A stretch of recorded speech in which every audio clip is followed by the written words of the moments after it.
Hello and welcome to the CBB Super Show, brought to you by the world famous FTN Network. I'm, of course, your host, Walter Waddell, aka Dub Deuces 85, the niche sports connoisseur, college sports aficionado, etc., etc., etc. Happy to be here with you guys tonight. It's cold. It's cold out here for us Pacific Northwesterners. It's cold, and it is so cold. But we're out here doing our thing. Long grind. We're in the dog days of the college basketball season. Those of you who grind MLB, you get to that, what is it, like July range, and you're like, man, this is a long season. But this is actually fun, and we're loving it. We're loving it. Man, some really fantastic basketball happening each and every day. March, we're truly in store for a really phenomenal March Madness this year. The tournament's going to be absolutely on fire. Just so much parity, so much greatness upon us. I'm really looking forward to it. And you guys should too. I'm sure you are. I mean, who else would be here this late at night hanging out with me, especially you East Coasters, talking about college basketball from a DFS and a betting perspective? But we do it and we love it. If you're new to the show, and there's been a lot of you lately, which I absolutely love, I am very appreciative of that. Please make sure that you guys smack that like button if you're watching on YouTube, especially. If you're over on Twitter/X, you can like there as well. Reposts, retweets, interactions, comments, questions, concerns, all of it are a great help to me. And I'm getting a lot of good feedback about the projections on the screen while I'm talking, giving you guys more visuals. For years, we just did the whole, talking and giving you the info and doing our thing, but we continue to evolve. Conversation with somebody earlier today went really well, gave me some great, honest feedback, and been at this for a long time, but just continue to evolve and add things and make changes and do the best that we can for you guys, the community, and really and enjoy what I do, and you guys seem to enjoy it as well. So I'm very, very appreciative of that. And I've gotten some really great comments and conversations with people in DM lately. There's a lot of new folks this year. Guess I just needed to add some graphics here and do my thing. Self-produced show, by the way, self-produced show. All right, we have a 9-game main slate. That's going to be the primary focus of tonight's show. We're going to do our normal tried and true method, game by game breakdown. It works well, you know it. We'll have the projections up on the screen as we go. We'll have a core at the end as well, typically a 2 to 3 man core. Haven't been dropping the Posh play of the day as much lately, but we're definitely going to get back to that. And if you're not sure what that is, you're new to the show, basically our variation of a sneak play, somebody that we think is going to be under 30% owned, has a chance to kind of semi-break the slate or go over 5X, and that nobody else in the industry is really going to be on. So definitely going to be rolling out that again. It gets his name from our man, Posh Alexander. Rest in peace to Posh Alexander. He's not passed away or deceased or anything, but he's kind of lost his way in Dayton. His first season or two at St. John's, never rostered by anyone except us. He was consistently racking up steals, blocks, assists, and putting up huge numbers. So forever will be the Posh play of the day named after him. Have a Posh Alexander St. John's shirt jersey given to me by the great Mike Kutry. I definitely keep that near and dear to my heart. And in a high stakes dynasty league in which I've had Posh for the last 4 or 5 years, he holds a bench spot on my dynasty roster because I've refused to drop him. It is a principalities, if you will. And there's a level of loyalty there that I showed to my man Posh Alexander. So he's still there on the dynasty roster, where he will not be going anywhere anytime soon. A recap of today's action real quick. Kentucky, the SEC, man, told you anybody can beat anybody at any time in the SEC. This is a conference that's just going to continue to blitzkrieg each other into oblivion. Tennessee, a real close loss here recently to Auburn, and then dropping a home loss to Kentucky, a Kentucky team that didn't even have Lamont Butler and had about a half-mast, if you will, Andrew Carr. That is a tough loss for Tennessee. Zakai Zeigler got banged up, had to leave in the first half. He did come back. Chaz Lanier, who we were very high on, did very awful for the most part. He was an industry chalk across the board, but man, a really rough outing for him. Igor Milicic did well, but overall, Tennessee's shooting woes really hurt them, and that's going to be something to monitor going forward in the betting market, futures, if we get into the tournament, all that stuff. Tennessee, a little bit worried here about their ability to score. Chaz Lanier is supposed to be this year's version of Dalton Connect. He's clearly not to that level, but he needs to be a guy who can score consistently. In the non-con, he was scoring at will. In the SEC, where it's a bit of a different animal, he's had some struggles. And that's going to be tough because Zakai Zeigler is really breaking out his shots. Zakai is hitting 30 fantasy points or more without being able to score consistently. Really shows you how a high-level player that he is. Jordan Gainey is there, but the Vols suddenly, to me, the Vols look a little susceptible. I don't want to get too crazy on a short, hey, they lost this game to Kentucky, puts panic. They're definitely going to be a team that does well in second weekend team in the tournament, but you catch the wrong team or the right team, I guess, in the first and second round, and they're shooting lights out from three, and you're not making those shots in the first half. It's very easy to panic immediately. Look at Purdue. Look at Virginia. Those many other 2 through 7 seeds who panicked in the first half, panicked in the second half. Suddenly, oh shit, we're going home. What just happened? Fairleigh Dickinson just happened, brother. So I'm definitely getting a little bit worried about Tennessee here to a degree. Jaden Epps. Let's talk about Jaden Epps for a minute. Disgraceful performance by Jaden Epps. He only got like 18 to 19 minutes. I'm surprised Ed Cooley gave him that much. He was terrible. Georgetown was awful. That game was terrible in general. Jaden Epps' price, one of our newer community members asked me last night, why is Jaden Epps such a slam? His logs are terrible. He looks terrible. And I said, well, he's been injured. He's, come back. Jaden Epps is a high volume guy. This price is too cheap. He's going to chuck a lot of shots. He's going to put up a big number, 20 plus. He ended up being 83% owned. If you faded, you probably gave yourself a really good chance to cash. God, he was awful. And I have to go back to that conversation last night and say, you know what? You're right. You're right. He is not a slam. He could go down to 3.5, 4K, maybe even min price. And I seriously have to consider if it's worth using him anymore as a main team option, at least until he shakes off whatever cobwebs are going on. He has multiple injuries. Let's not get it twisted. Multiple injuries going on. He just can't make any shots. The volume is there, but that was a disgraceful performance to see Jaden Epps put up what was it? Three fantasy points, awful. It was highly owned. Chaz Lanier was highly owned, just like so many chalk busts across the board. Cam Jones, of course, underwhelmed. He was in major foul trouble all night. Just a really weird evening. Betting-wise, we did pretty damn good. A couple of our featured bets, like Rice plus 5.5, got to the window. Kent State unders all hit. That was a big one that all of us at FTN were on. And Mike Randall, our betting aficionado, on his show this morning, he absolutely wrecked it. 9-1 on his featured plays. He's back tomorrow morning with our man Gus. Be sure to check that out on the FTN network. A lot of good things happening here.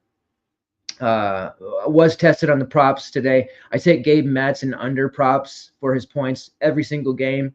Definitely up for the season, but of course he had a bunch of free throws at the end, so that one didn't hit. But overall, it was a good day for betting. DFS results were mixed, but what do you expect when you get a guy like Jaden Epps that gives you a 3, regardless of how highly owned you are? You're going to have a rough one. Flory Badunga season does continue, though. Flory is absolutely insane. KJ Adams made a surprise return tonight for Kansas, and even Bill Self couldn't take Flory off the court because Flory was amazing. Also saw my guy on the UCF side, Keyshawn Hall, put up 34 real points. Mentioned last night, Key Hall is the real deal. He proved to be the real deal. All right, let's get into this thing here. Get this sheet pulled up. Not the sheet, mind you. No earmuffs needed. So we're going to do something not like totally different, but a little different. I haven't made any edits yet, and I haven't done minutes really. So I'm going to put these game by game up here, and then in real time, we'll kind of look at it and discuss and pull up box scores, injuries, that kind of thing, and really kind of talk about, okay, here's what we think these minutes should be, and get an idea. And this will at least give you, as I mentioned, a first look. We really treat the show the night before as a first look. We have, research that happens all night, and then in the morning we release a refined version of the projections out, an article, and we talk in the Discord all day, strategy-wise, starting lineups, injury news, all of that good stuff. That was something that transpired today in the Discord regarding Seton Hall news, Chauncey Jenkins being out, Isaiah Coleman being back, Dylan Adewusu jumping in the starting lineup. Obviously, that was a big one. DeJuan Harris for Kansas, he ends up being out. Like, we're doing that in real time, and that is still the most valuable resource to me, the Discord, the community, that conversation, that news edge. Having all of that at our fingertips really saves you a lot. If you find yourself falling behind on the news, trying to check Twitter, trying to see what you can do in message boards, trying to figure it all out, it's a lot more difficult than people realize. And if you find yourself playing CBB DFS more and more as we get into March, because I know there's a lot of you who have expressed to me that you're interested in playing more, it's really worth it, because you're going to find that news is a huge, huge edge, as I discussed last night. Let us do it for you.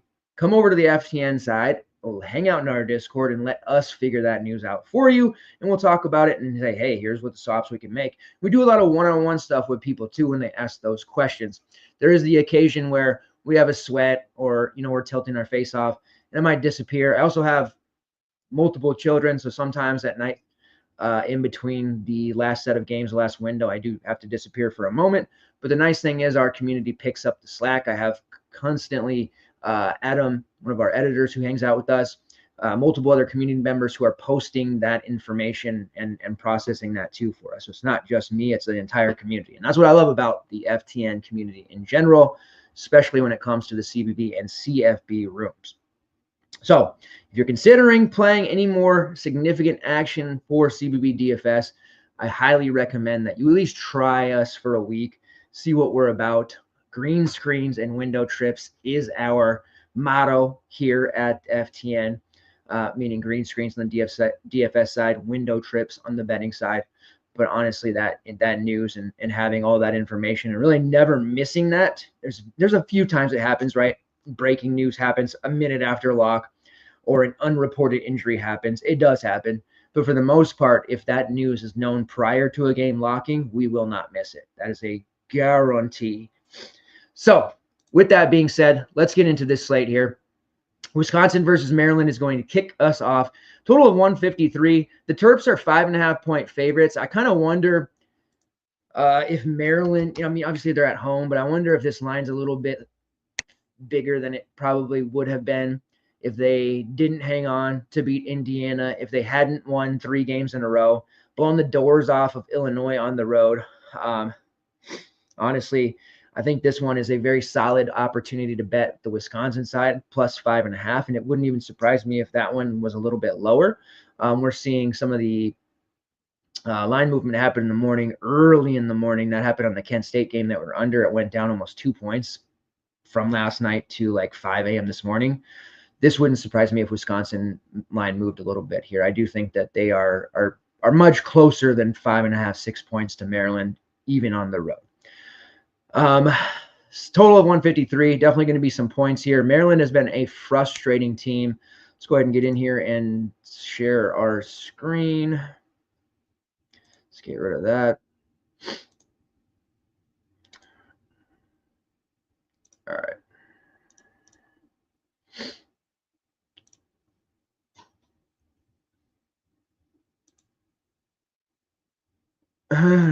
Don plays. What's up? At the graveyard ship, listening to any game you like for tomorrow. Heck yeah, I love it. I love it, man. This guy working late all the time, but always pops in to give me love.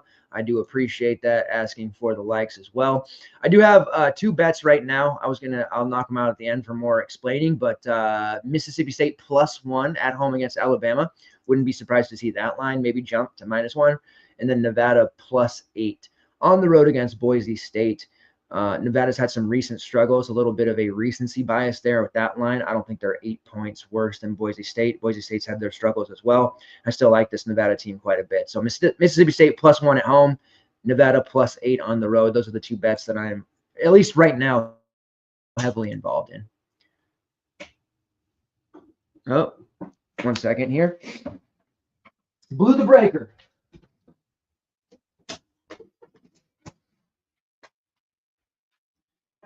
Have my you guys, I mentioned I'm in the office garage here, so I have my little heater going, but I have it on full blast and it blew the breaker, but we're all good. All right.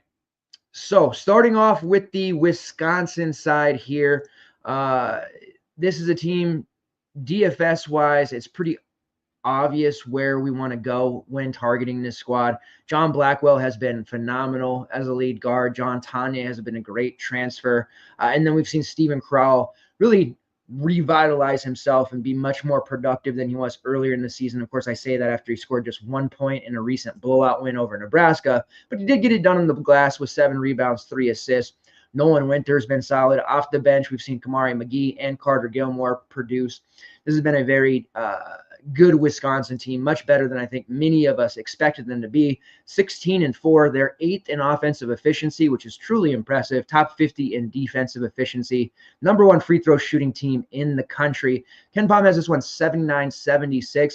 I could see Wisconsin winning this game potentially, but I do like them to cover for sure, as I already mentioned. Let's pull up the Wisconsin side. Pricing is relatively fair and where it should be. Blackwell sitting there at 8.3. You see the first look here on the projections. Again, they're not updated with box scores, DVP, all that stuff, but pricing is relatively high on these guys. Crowell at 6.3, Winter at 6.2. I think that's pretty much where they settle in and where they should be.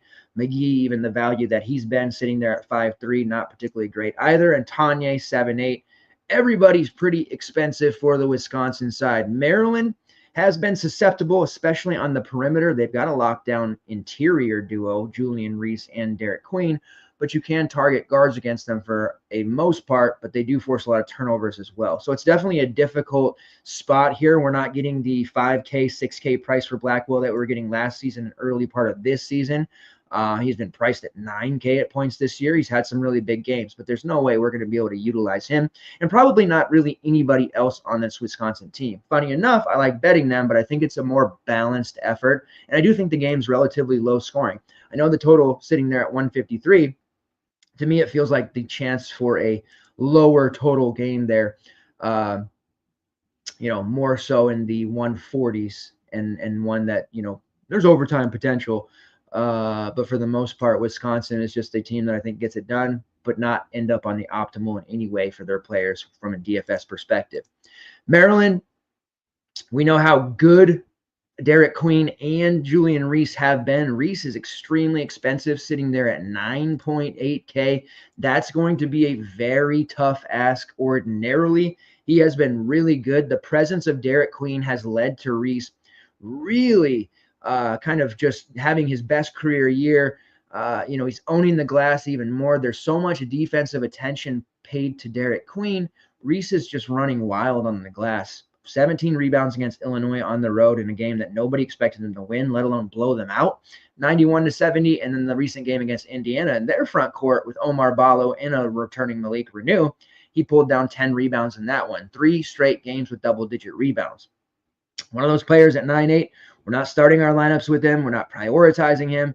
But if we've unearthed value and we're able to go there, it's definitely not a play where if I land there's a last man in, I'm not saying, ooh, I can't run with him. I'm glad to use Julian Reese in that situation. More of a GPP look for sure, maybe a qualifier play, not a main team look, but he's definitely a dude continuing to get it done here in conference play, especially in this stretch that Maryland seemingly turned it around.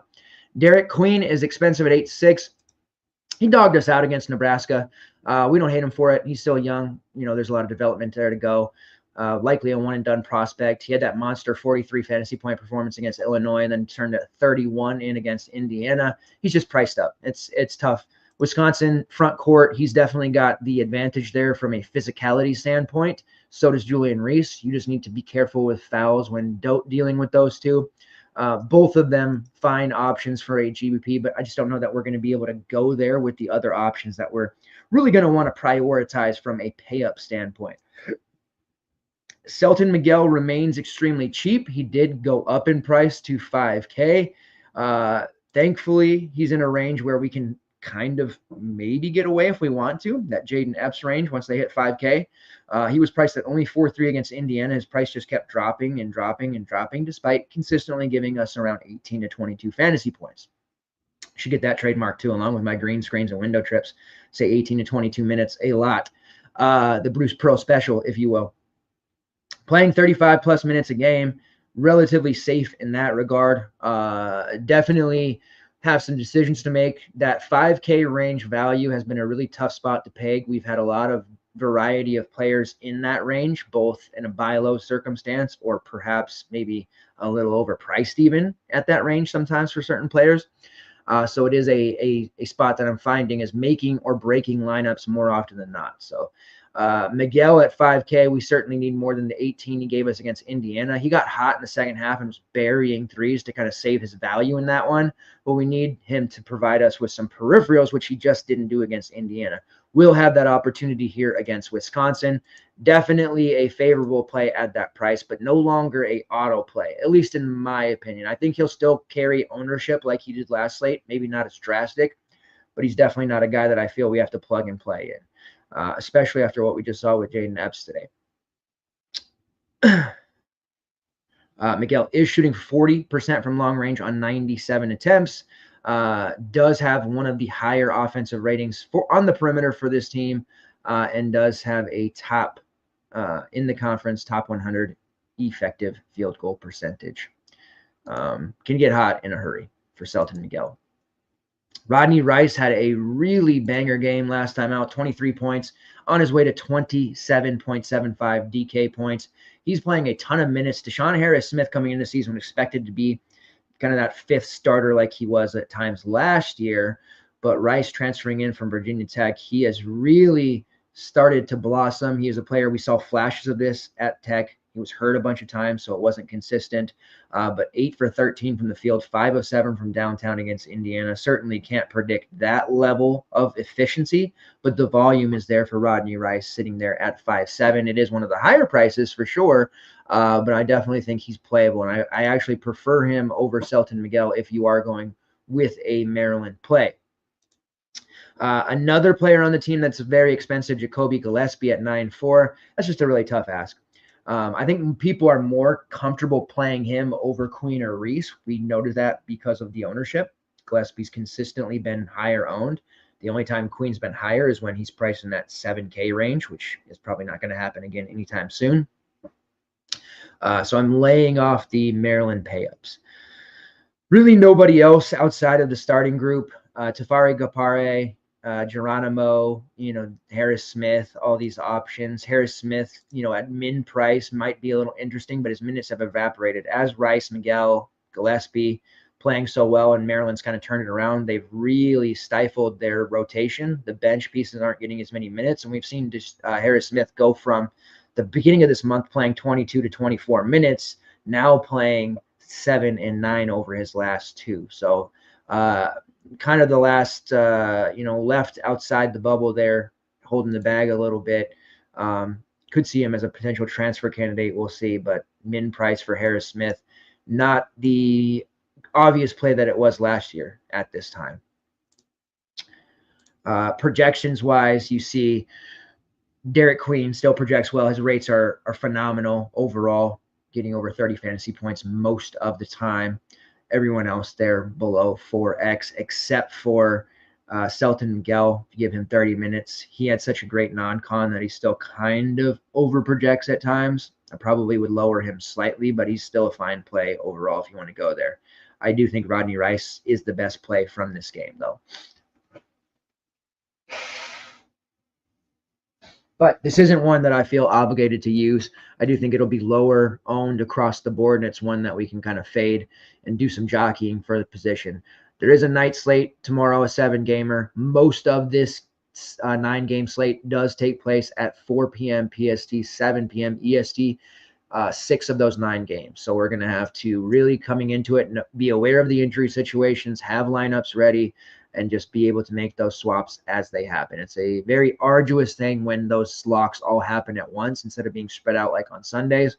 But that is part of the edge as well, being able to process that information quickly. Awareness is key. All right, moving on here to Virginia Tech versus Florida State. This is a 143 spread. Florida State, a 10-point favorite. That might be a little bit high. I know that Virginia Tech has been a bit of a whipping boy. The ACC in general, there's not a lot to like there outside of Duke, sometimes Clemson. North Carolina just lost again here to Pitt. Really tough situation for the ACC overall. Now, this is a game we're definitely going to want some exposure to. Virginia Tech has been a very fantasy-friendly defense throughout the season. Especially in conference play. We got caught out a little bit in their recent game against Georgia Tech. The Georgia Tech stack was great. We tried to run it back with some pieces there like Tobu Lawal. That didn't work out as good. So I'm not going to be very high on Virginia Tech very often. Starting with the Virginia Tech side, though, there is some playability. Guys like Tyler Johnson there at 5'3", Tobu Lawal, who is the more expensive option at 6'8", but clearly the best overall player on the team, has great elite rebounding rates and block rates. And then there is some value in guys like Jaden Schutt at 4'7", Rodney Brown at 4'1", and even Ben Hammond at 4'1" as well. Have to be a little bit careful with those options. I do think they'll struggle a bit. A lot of those guards are young, still developing. Ben Hammond looks like he could be really good in the future, but the upside is lacking and his floor is extremely low. Also, Virginia Tech is playing a bit of a deeper rotation here lately. They had some guys banged up that afforded guys like Hammond to play more minutes. Then he got hurt. That afforded Rodney Brown to play more minutes. So it's really a situation where now, yes, they're healthy, which is good for them overall, but it's bad for us DFS-wise. They did end up playing 11 players in their last game, and all of them saw 10-plus minutes. That's not great. Nobody played more than 28 minutes, which happened to be Ben Burnham, and that was off of the bench because of foul trouble to Tobu Lawal. That is a very Florida State, Leonard Hamilton-esque rotation. Ironically, they're playing Florida State and the rotation of Leonard Hamilton. I do still like Rodney Brown to a degree at 4'1". He's been a very secretive value piece that we've been able to use on slates that are priced much tighter. We've been able to go to him, and he's a bit of a chucker. Definitely a guy that I don't mind. Not a single entry play right now because of how many guys are available. But Rodney Brown is a guy that, if this game holds tight and Vegas is right and it's a 10-point loss or more, Brown should get some garbage time there, and he will chuck a ton of shots. Jaden Schutt, in and out of the starting lineup, seemed like he was getting things back against Georgia Tech, and then he regressed again against Clemson. Shot volume just not there like it was earlier in conference play. Not too interested in him either. The Duke transfer, who does have some upside. Johnson, I think, is Tyler Johnson, the most playable look from Virginia Tech if you want some, but he's more like a 20 fantasy point per game guy, kind of like Michigan State players. There's just not going to be a ton of upside there. Yes, he has a safer floor, but I think we can do a little bit better than that 5.3 price point there. And then the Tobu Lawal show, again, he's been the greatest option on the team, and he hits threes. He hit 3 of 7 against Georgia Tech, but his foul rate is quite high on the road against a Florida State front line that is just, as mediocre as Florida State's been. We'll give them mediocre this year. Their front line is elite, borderline elite when it comes to this, drawing fouls, getting things done. So I think Lawal is a candidate to see too early. Poteet on Virginia Tech as well. So I'm just not going to be messing with the Hokies too much. I think that is a fool's errand. We do want to look to the Florida State side, though, certainly. Your main high usage guys, Jameer Watkins and Malik Ewan, both of them have been great, and they're priced accordingly at 8.7 and 8.8K. Taylor Bowen is my favorite play from the team there at 6K. He treated us very well last time Florida State was on the slate. That was against Cal. 35 minutes. He had a really slow start. The tilting began, but in the second half, he was great. He blocked 4 shots. That was one of our DVP spots. We know Cal gets a ton of shots blocked because they drive so much. That resulted in those 4 blocks, 9.7 rebounds, a really solid 30 fantasy point outing for him. He was almost 7K in that game, and I had no problem playing him whatsoever. Now we have a price dip to 6K after he struggled against Stanford. Important to note, this is like the Ernest Uday moment for TCU. He had a couple of down games.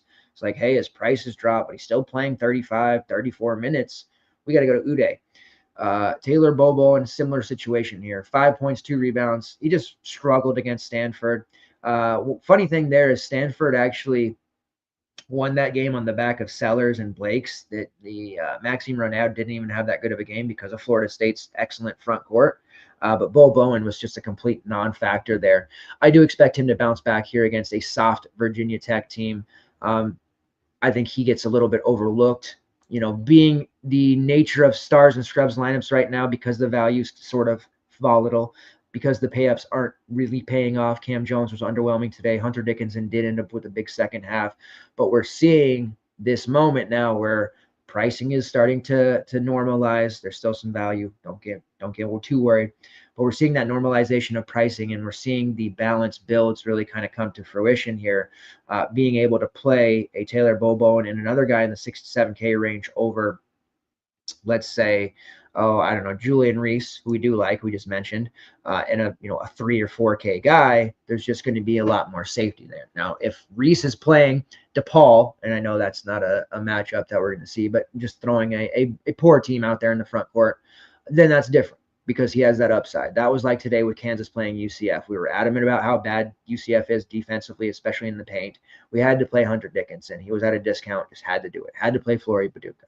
So matchups are still going to rule the land there in that case, but we are making a big movement towards balanced build. So keep that in mind here, because I know we're programmed for DFS, for basketball at least, to run stars and scrubs whenever possible. But in college, we can get away from that and still be very, very profitable overall. In fact, a lot of times we're able to lap the field with those builds because we can get away from Jaden Epps. We can get away from underwhelming pay-ups who are 11K and maybe not in the best position to do so. Those are the type of lineups where it makes it a real hard day if that pay-up doesn't hit that 50-plus number. So with that being said, I like Taylor Bowen a lot at 6K. I think we see a lower ownership on him, locked into relatively big minutes. Yet the initial run there of 27 minutes, I'm going to be ending up putting him around 30-31. Big time projection there, 4.6x. Love Taylor Bowen in the spot.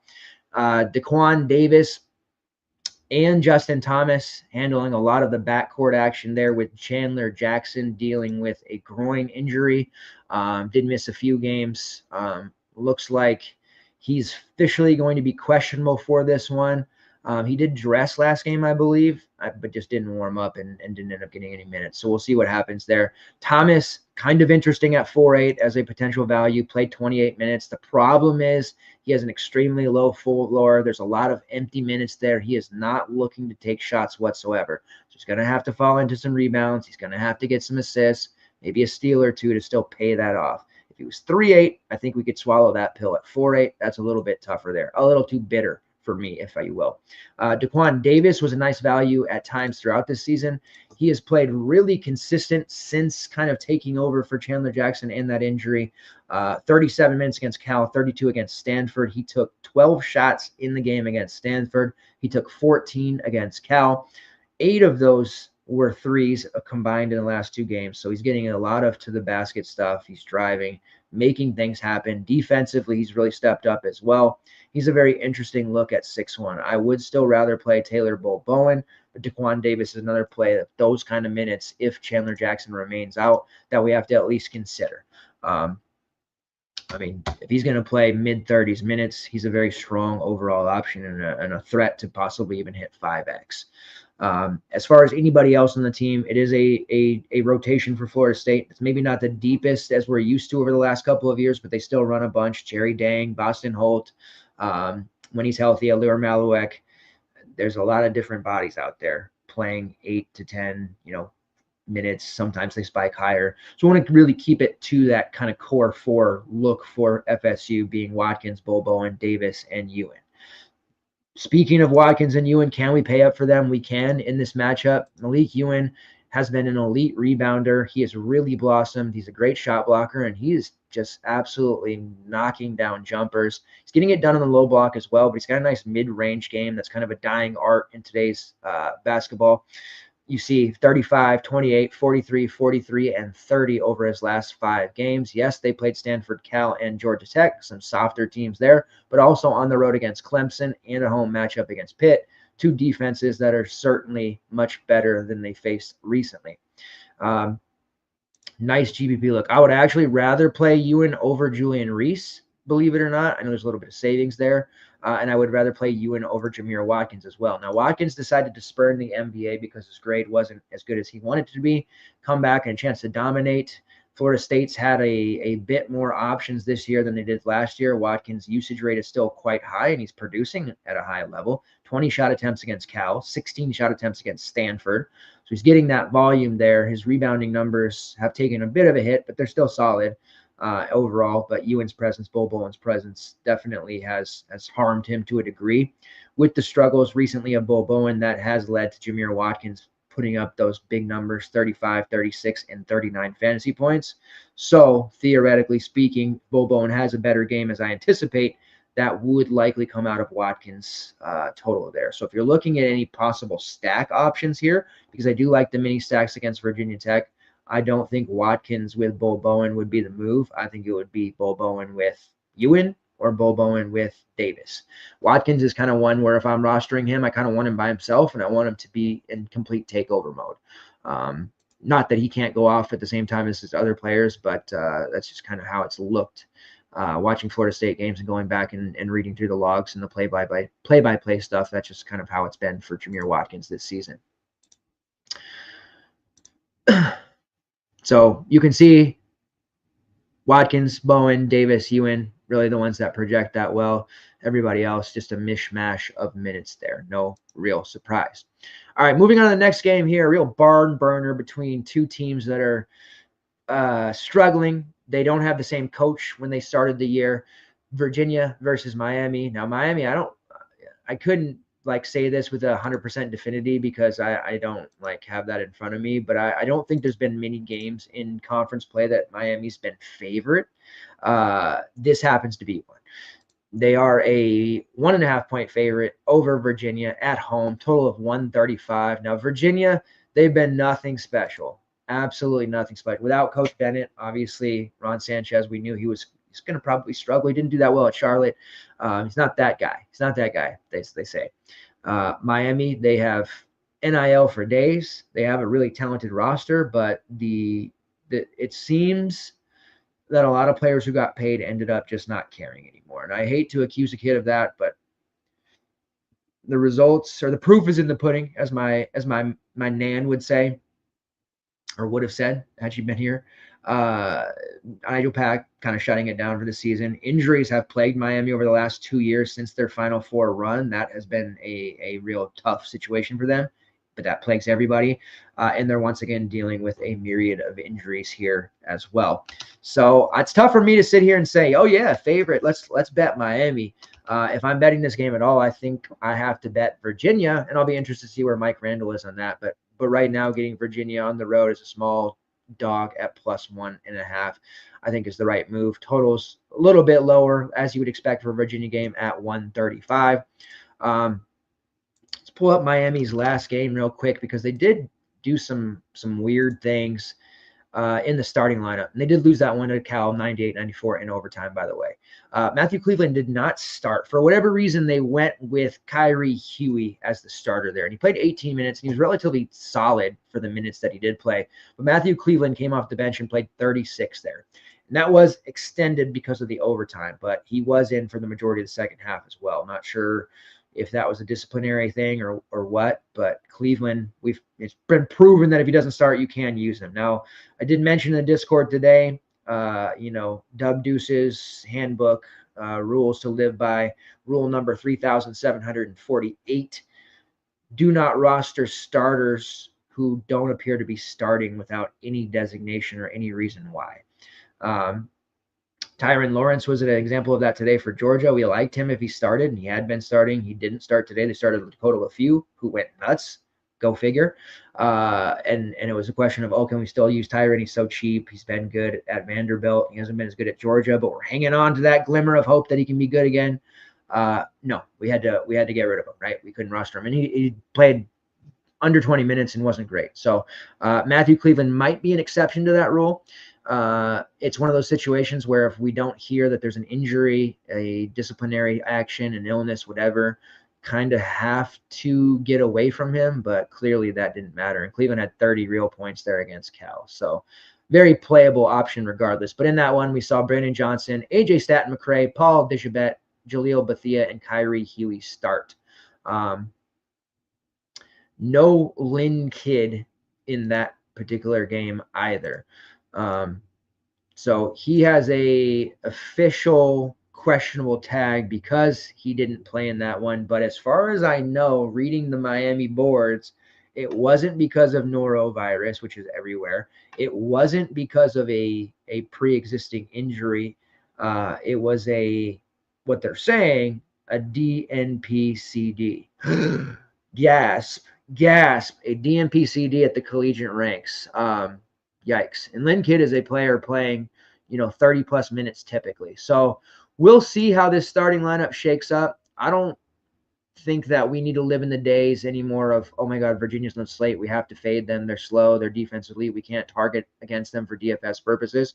Like, those days are over. That ship has sailed. We may return to those days again one day, but we're really not going to be there this season. Not like we are with Houston, right? So there's still playability.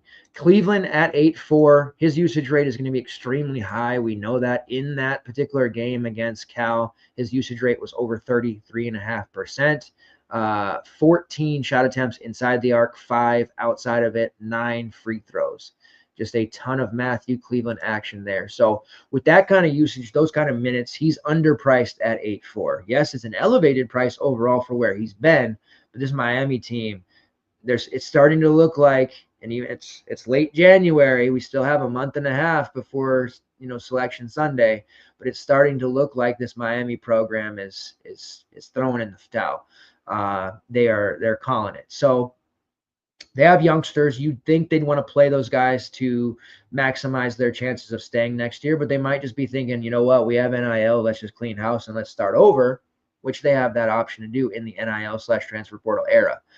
With that being said, I feel a lot better about Matthew Cleveland if he starts, but if he doesn't, he's still very much in play, clearly from what we just saw. If Lynn Kidd is not starting, I'm just going to assume he's another DMP. For all I know, he might have left the program. Who knows? That does mean Brandon Johnson is an interesting play at 5'7". We were all over him at 4'8" against Cal there. He did come through before fouling out late, 16 points, 8 rebounds, 2 assists at 4'8". Price has gone up about 900, still very much in play. Easier to get to than Matthew Cleveland, but I think those two are your most viable looks. Now, the guard spots for Miami have kind of rotated around. We've got cheapies.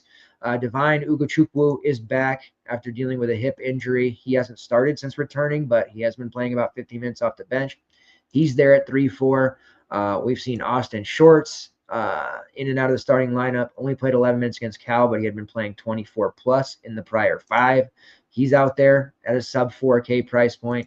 Jalen Blackman, who did not play in the game against SMU, but he did play against Cal in 10 minutes, but was not effective at all and didn't play really at all in the second half. He's there at 3-4 in and out of the starting lineup. If Kyrie Huey were to start, he's near min price at 3-3. I do have some interest there. He's been dealing with a hand issue, which is why he missed so much time. But shoot, as a starter, if he's playing 20 minutes at near min price, certainly have a reason to look his direction. As far as Jaleel Bethia, he's probably the most exciting sub 5K play on the team.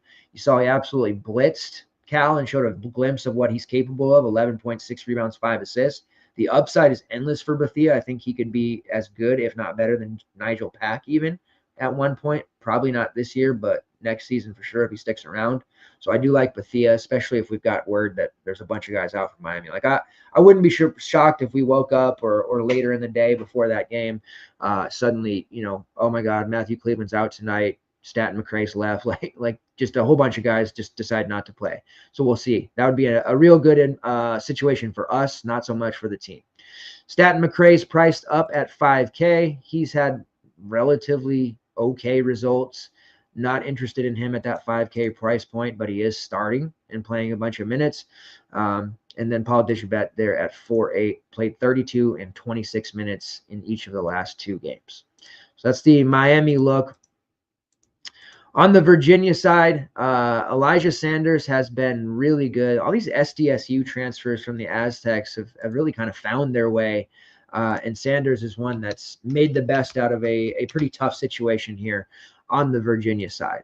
Coming into this one, they're 9-11. They have lost, what is it? Let's see, 6 of their last 7. That's tough. A blowout home win over BC, and then a tough home loss to Notre Dame. The starting lineup, it's kind of fluctuated. We've seen Jacob Coffey, the Mr. Washington, Mr. Basketball, in and out. Blake Buchanan jumped back in the starting lineup. Then we saw Day Ames out of it. Now it seems they've settled in with this Isaac McNeely, Saunders, Andrew Rohde, Day Ames, and Jacob Coffey lineup, with the bench pieces being Blake Buchanan, Tane Murray, and TJ Power. I've also seen a little bit more of Anthony Robinson.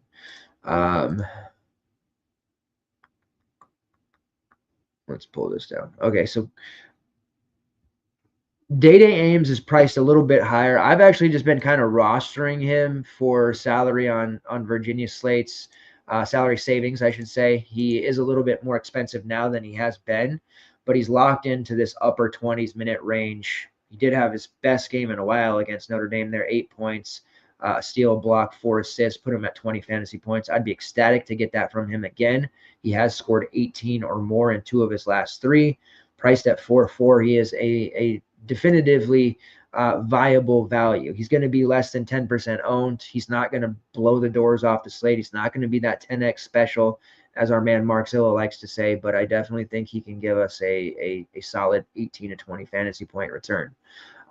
Jacob Coffey, his minutes have fluctuated because he does get into foul trouble. You have to remember, he is just a freshman.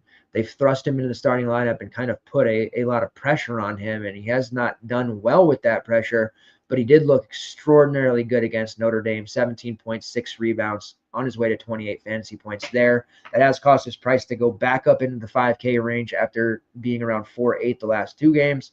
Certainly worth a look here against a Miami team. If they're Sans Lynn kid, I would have a lot of interest in Jacob there. Now, he has hurt our feelings quite a bit this season, but this is a matchup that he could do very well in. Miami is the fantasy-friendly group of the ACC. Obviously, Virginia Tech, Georgia Tech, these teams are easy to pick on as well, but Miami has just been that team that just gets blistered. Blake Buchanan at 5.2. Some interest there. I would rather use him if he were to be starting again. I don't know that he will. He definitely has upside. We saw a 15 rebound game against SMU. Don't want to chase that by any means, but he is in the same situation as Jacob Coffey, a good DVP spot here to be certain. And then you have the secondary looks, Anthony Robinson, Tane Murray, near min price. Ishan Sharma did miss that last game due to an illness. I would expect him to be back. Although we have to be aware, because this norovirus rips through, when one player gets it, we have to be aware the next game that one of the other players is probably going to get it too. Highly contagious. So we'll see what happens there with Sharma. I do expect him to be back, and that does kind of nullify Tane Murray, who was starting games early in the season and is kind of an interesting value because when he comes in, he does fire threes. And at that price, if he can knock down 2 or 3, man, you'd be off to the races. But that is a really tough ask for somebody like Tane Murray. Then you have the 3 most expensive plays on the team, Rohde, McNeely, and Elijah Saunders. For the same reason I like Jacob Coffey, for the same reason I would like Blake Buchanan, it's the same reason I would like Elijah Saunders. I do like the matchup here. Again, if Lynn Kidd's not going, the rebounding opportunities are going to be massive. And Saunders, 3-point shooter, he can bang down low. There's a lot of versatility with Saunders.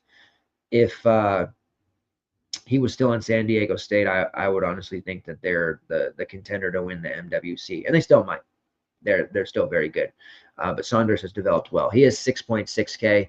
It's not a bad price. It fits the mold of a balanced build that we might want to look to, that we talk about at length. Certainly a guy that I have no issues getting to. The most viable look and the easiest to roster on this team would be Day Ames here. And you know what? Ames, he's a younger guy himself, but I do think he can do some things, cause some turnovers, hit some shots against this Miami backcourt. All right, moving on to the next match here. We got TCU versus Texas Tech. It's a total of 137, and the Red Raiders, they're 14-point favorites. Now, I mentioned it last night, UCF games, we want to stack for and against. They continue to be fantasy friendly. There was one other team I mentioned that is similar almost in every way in terms of they bleed fantasy points and their games tend to be highly entertaining for the most part, at least for those of us who care about box scores, stats, game logs, all that stuff, talking about TCU. TCU is a dumpster fire of a team right now. We want heavy exposure to their games, typically, especially in large field GPPs. They are just an absolute sieve. They have a great rim protector in Ernest Uday, but he can only do so much by himself. The ineffectiveness of basically everyone else around him has really made things tough for this TCU squad. Texas Tech should be able to cover the 14 and probably win by 20 in this one. Looking at it, TCU, Ken Pom has it 75-60, so 15-point difference there. TCU does have a top 40 defensive efficiency. Offensively, they're pretty terrible. They don't shoot the three well. They don't shoot at all very well.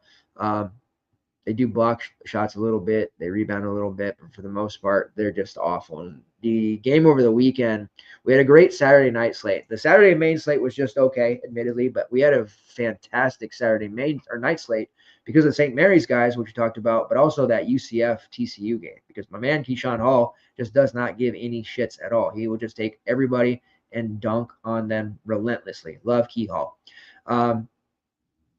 Against Kansas, 74-61 loss. Flory Badunga, of course, went nuts against them. The Baylor game, which ended up beating Baylor somehow on the road, 74-71. That was a very fantasy-friendly game. So TCU just consistently involved in these games where they're extremely fantasy-friendly.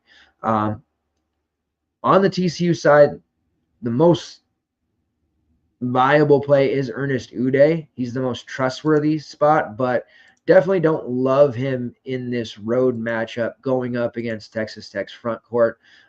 This just screams potential foul trouble here. He also does not have a ton of offensive usage lately. There were some games there for a while where he was getting more looks, getting to the free throw line and doing some damage, but his lack of offensive output is starting to hurt him at this price. We had him as a cheap 6-1 tag against Baylor, and it was like, remember, we were all over him that game because the minutes were still the same. Well, now that he's priced back up at 7-2, we really kind of have to pump the brakes a little bit and kind of anticipate probable foul trouble here on Uday. So really the only TCU guy that I have any interest in most games is kind of off the table here. And that's unfortunate because I do think he could actually have a decent start here if he can stay on the floor, but no confidence that he does so. And Rashawn Ellett has been the most complete player for TCU, but he's now priced up at 7-4 as well. On the Texas Tech side, you want to talk about Jaden Epps. You want to talk about some of these players who hurt our hearts and consistently hurt our hearts each and every slate, whether we fade them or we play them. Well, Texas Tech has one of those individuals, and his name is JT Toppin. And we all have our JT Toppin stories. He's once again going to project really well here. It's one of those situations where you're damned if you do, damned if you don't.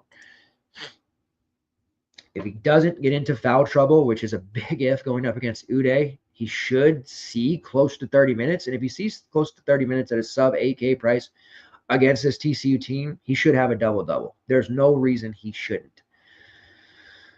He's dealt with some injuries. He's been in and out of the rotation. We've seen him sit inexplicably after the first half, even when not in foul trouble. Like, there's a lot of like uncomfortability there for me with JT Toppin, and he can't get away with this. He can't continue to get away with this. I dropped the whole Matrix, meme there last time JT Toppin was on the slate. Not like this, not like this. Just 21 minutes against Oklahoma State because of fouls. They're going to need him. This is a game TCU, maybe they might fall into a cover because Darian Williams is dealing with an ankle issue. He's currently going to be a game time decision. He has been dealing with this ankle issue on and off for the past couple of weeks, and he had a flare up there against Oklahoma State. That is why you look through and see he hasn't been performing all that well. He hasn't necessarily been missing time or games for it all that often, but it is definitely impacting him in a way that's causing him to be a less than stellar fantasy option. 3 of 11 against Oklahoma State shooting, 3 of 12 against Arizona, and then completely ineffective against Cincinnati.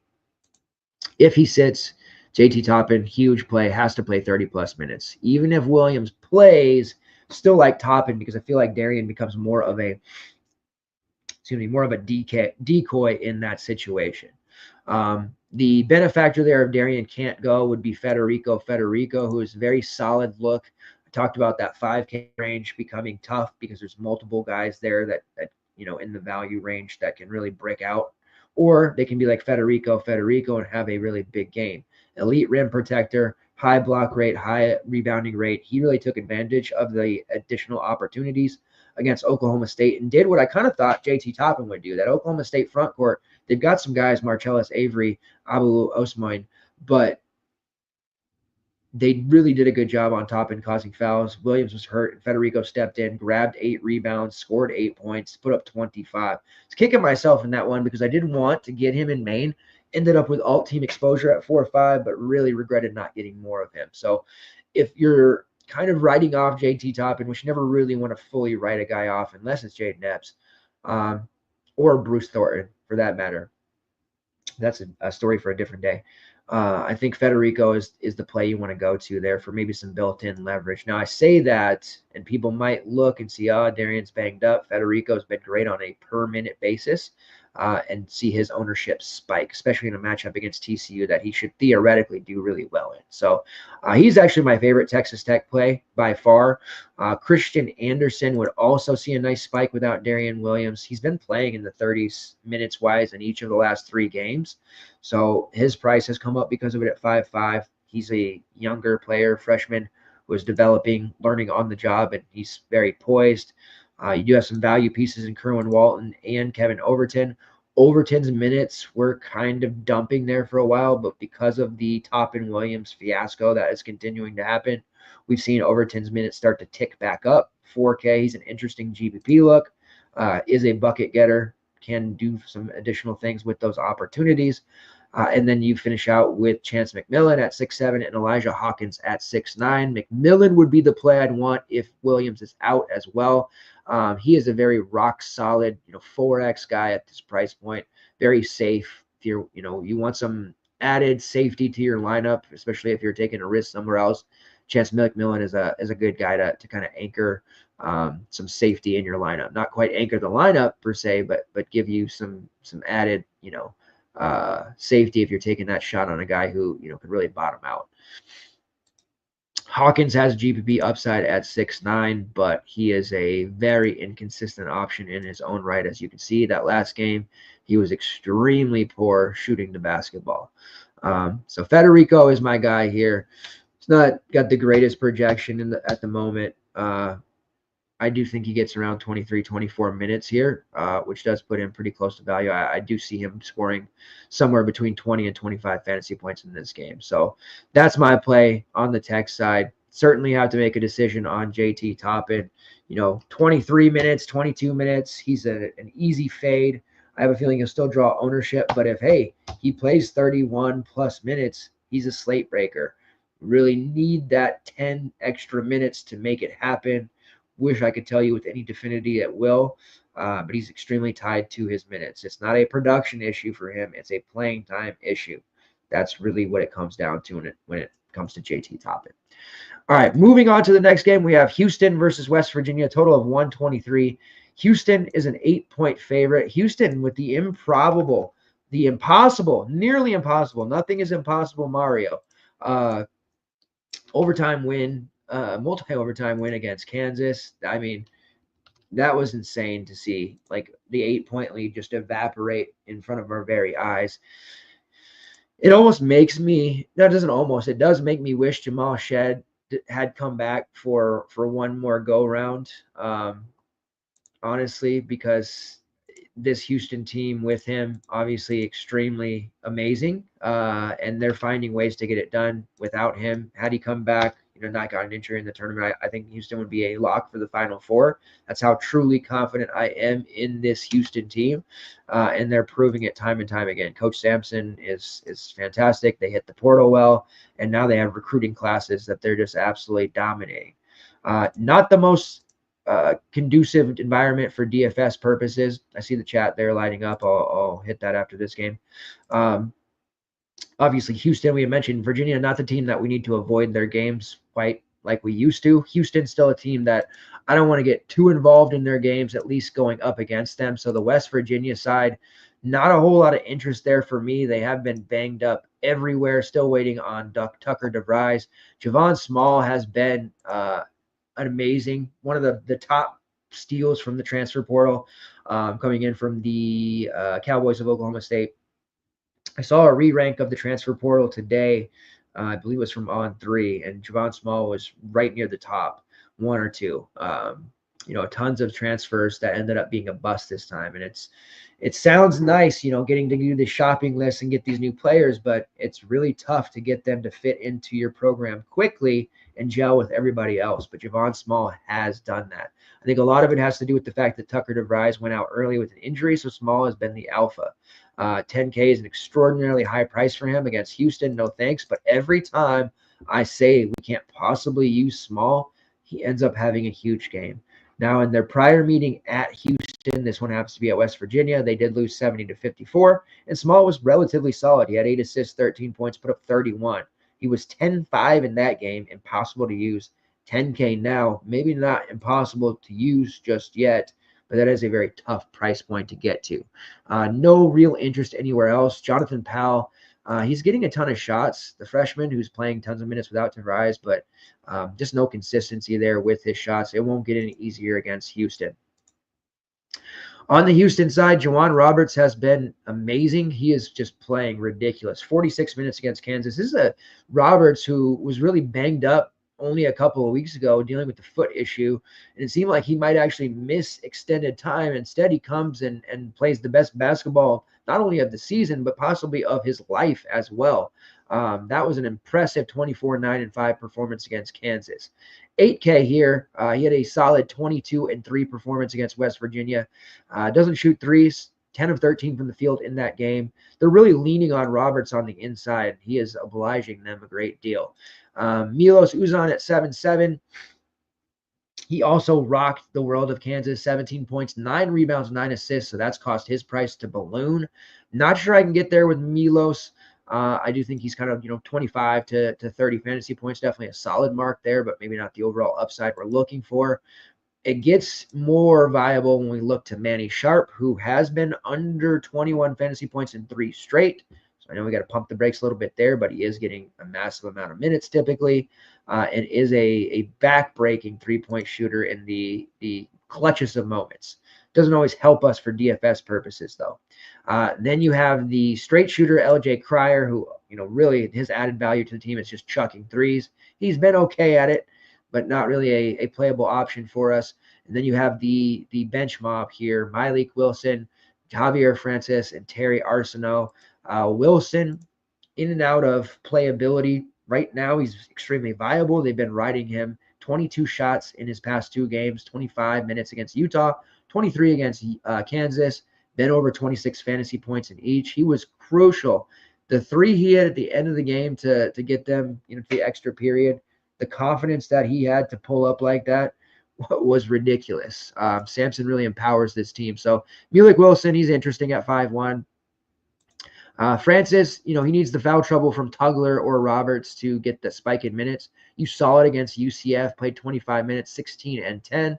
So he's always worth a GPP look there. And then Terry Arsenault, who really, I have to admit, is my guy from Houston, my preferred option, but he is the preeminent definition of a large field GPP play. The volatility on a game-to-game basis for him, really, you'll see him go from 10 minutes to playing 35 the next, 20 to 38. If you can catch him on a day that he plays over 30 minutes, you're going to be rewarded handsomely against Utah. 10 points, 6 rebounds, 3 assists, 4 blocks, 3 steals. The most ridiculous game you'll see. Very capable scorer as well. Playable at 4 or 5, but just more often than not, he's going to brick out because of that PT. Similar to JT Toppin, it's not a performance issue. It is a playing time issue. So you just got to hope that you catch him on the right day.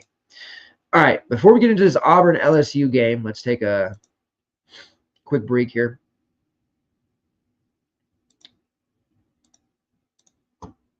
Tango says, Texas Tech plays their bench a lot. Seems like minutes are all over the place. Well, So they're not like super deep, honestly.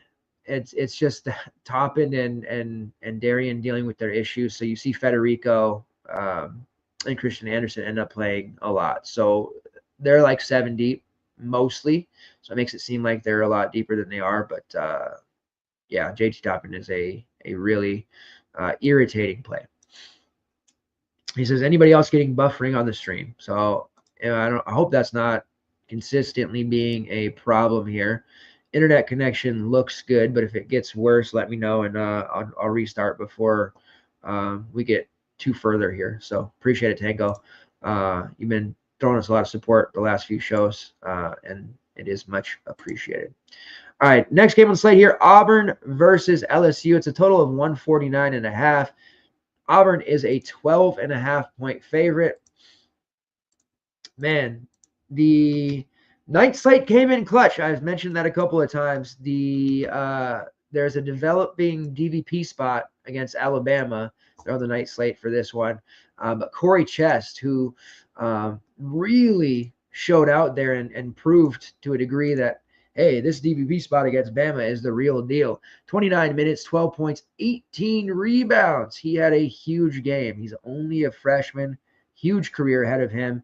His price has ballooned back up to 5.9, playing against Auburn. No thanks. We got our shot in with Corey Chest there as he was priced at 4.5. That was a really low price. The definition of buy low price there on Corey Chest. Now, Auburn is a different animal than Alabama. We have no problem targeting against Alabama. In fact, the night slate for tomorrow is going to be fantastic with Alabama's matchup. With Auburn, we definitely want to be a lot more cautious. Defensively, they are the real deal, and they are just absolutely smacking everyone in their conference. The Tennessee game put the fear of God in them to a degree, but I think they get right with a big win here against LSU. Again, 12.5-point spread due to them being on the road. If this was a home matchup, I think you'd see that be closer to 18. I like this LSU team. They've done as well most of the season from a DFS perspective. They have some really intriguing prospects for the future, but this is just a really bad spot for them. Price like Cam Carter at 9K, like there's no way. Jordan Sears, who had a pretty nice outing last time out, 7-1, there's just no way.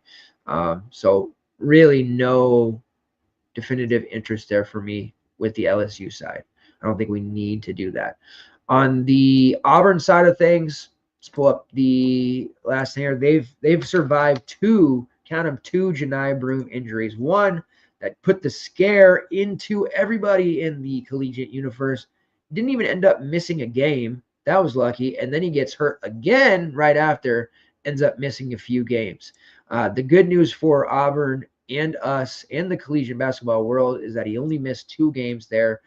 Did not start against Tennessee, but he played 33 minutes, starter minutes there, 16 points. Did have 13 rebounds, 4 block shots. He put Igor Milicic in hell for 20-plus minutes. Igor had a big game tonight, but against Auburn, he was in hell. Janai Broome is ridiculous. Dating back to Janai Broome's days at Morehead State, he's just been a brand favorite for a long time, and I know Cooper Flagg's getting the Naismith winner love now, but Broome is just, if he doesn't win it, I'm going to be extremely mad. I think most people will be. Priced at 10.3, it's a great spot against LSU. At home, I'd be a little bit worried because the blowout risk. Maybe he sees fewer minutes on the road, at least to a degree. We expect LSU in the first half to somewhat keep it close, but it's a real tough proposition to fade Broome at any time. If he plays anywhere close to 30 minutes, he's putting up 40-plus fantasy points. If it turns into a quick blowout, what are we looking at? Closer to 25 minutes. He is fadeable there. The trick to fading Broome is you have to make it through that first 10 minutes. He has these spurts to start games where he's blocking every shot, grabbing every rebound, and before you even have a chance to blink, he's put up 19 in the first 5 to 10 minutes. Those are the tough ones. It's hard to get away from those. When he starts slow, you're a little bit better there, but he has big second halves as well. So it's become a situation where you're puckered in the posterior because he's just so good. I do think there's a lot of merit to using him here against LSU, even in a potential blowout situation. He's had a couple of games off. He absolutely detonated against Tennessee. Perhaps a letdown spot against LSU after that kind of taxing game there, but he is a really good option. If you're going to pay up for anyone, probably should be Janai Broome. Not saying I will end up doing that in my main, but he is the guy that you need to look at. With Broome back there, pulling up the box score there, does obviously impact minutes for everyone else. Todd Pettiford went down to 14. Dylan Cardwell played 18. Ja'Kai Howard only 5. We did see Chaney Johnson drop to 25 as well. Miles Kelly, Chad Baker, and Denver Jones all played over 30. I think that's going to be the case going forward. Now, Bruce Pearl tends to have deeper rotations too, but when you look at the makeup of his current roster, they're not quite as deep as they have been in the past, not with veterans at least. A lot of their depth is freshmen, and they're just not going to roll out that way. So I think you see the starters continuing to play a lot of minutes here. If Cardwell can handle it, we'll probably see a little bit more Chris Moore here as we wheel on, especially in games where Cardwell gasses out or gets into foul trouble. But for the most part, I think Pettiford and probably they move Chaney Johnson back to the bench there with Broome starting as a 7-man rotation. The prices on Auburn are all fairly high now. We're going to have to see a few games with Broome to get those back down. Chaney Johnson at 6'5", for example. He had some really big games without Janai. We're going to need to see his price come down before we really start to consider him again. Chad Baker as a good number 2, the Robin to Janai's Batman, still technically in play, but we're going to need to see that price drop down into the low 6K range, I think, still as well. A lot of the scoring load that he was handling without Janai is just going to go back to him. When it comes to Miles Kelly and Denver Jones, they're just so inconsistent. Miles Kelly was great at Georgia Tech for a few years, at least in terms of being a scorer. Has been far less consistent in that regard, but what he has done well for Auburn is rebound at a pretty high level. He's a little spendy at 5K, nearly 6K, so again, need that price to come down with Broome around. But Denver Jones is still technically playable as he's priced under 5K, but you know how it is with Denver Jones. If you can get 10 out of him, you feel blessed. So what that means is really Broome or bust for Auburn, I think. And if you're not rostering Broome, then you're probably just moving on to someone else. Todd Pettiford, he's always interesting to me, but he's priced up 5'8", almost 6K. Without Broome, with him, we're going to need to see a decline in pricing. He only played the 15 minutes because he had some early foul trouble against Tennessee, but also I felt like the moment was a little too big for him, and they didn't trust him defensively to be out there in the second half minutes-wise. So I think he does see 20-plus minutes in this one against LSU, but how much more over 20 remains to be seen. All right, next game here, Oklahoma State and Kansas State. Total of 145.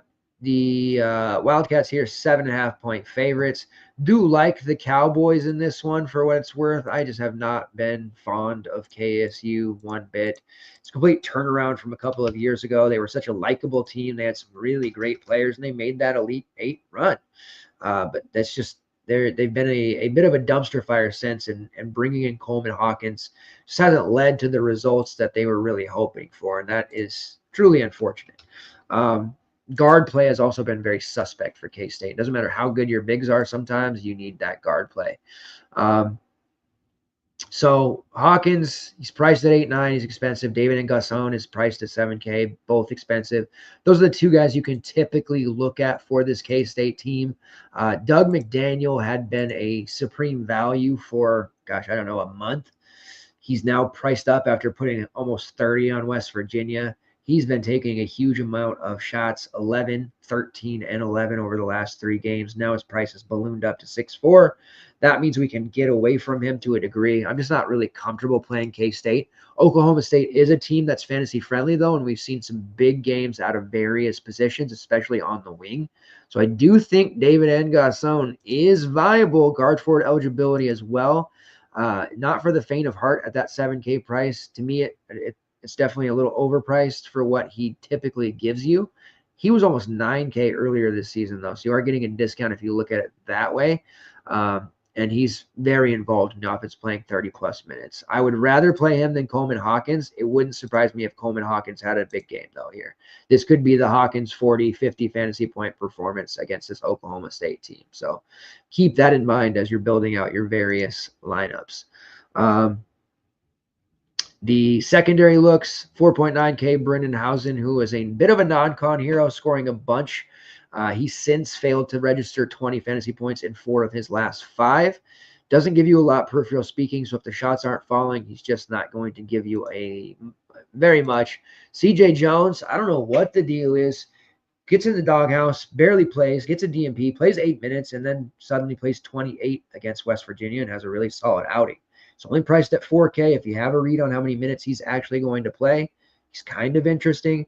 And then you have Max Jones, who is priced there at 6'2", kind of similarly to Doug McDaniel, a price point that doesn't hold a lot of interest to me. But when you dig a little further and you go in and look at good matchup situations like against West Virginia, like against Kansas, he's performed quite well.